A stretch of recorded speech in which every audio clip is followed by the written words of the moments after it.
მოგესალმებით სპორტისა და ახალგაზრდობის სამინისტრო თავაზობ ინოვაციას ჩვენი სტრატეგიიდან გამომდინარე, რაც გულისხმობს გამჭირვალეობას და ჩართულობას აცხადებს კონკურსს სამინისტრო სლოგანთან დაკავშირებით.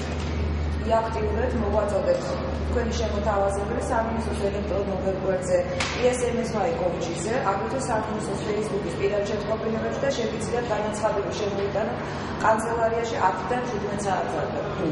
საკონკურსო განცხადებების მიღება დაიწყება 10 დეკემბრიდან და დამთავრდება 28 დეკემბერს. გამარჯვებას გამოავლეს კომპეტენტური კომისია, რომელიც ჩვენ თანასპონსორებთან ერთად დააჯილდოვებს შემდეგი პრიზებით. სამინისტრო ფულადი პრიზის სახით 300 ლარის ოდენობით, სპორტ კომპლექსი არენა ერთიან აბონემენტს, რაც შეიგულისხმობს 2 კაცზე და სპორტული მაღაზიათა ქსელი მაღაზია X-Stream 100 ლარიან ვაუჩერს. გამარჯვებულს დააჯილდოვდება უხდება 2013 წლის 4 იანვარს სპორტისა და ახალგაზრდობის სამინისტროს კომპეტენციაში.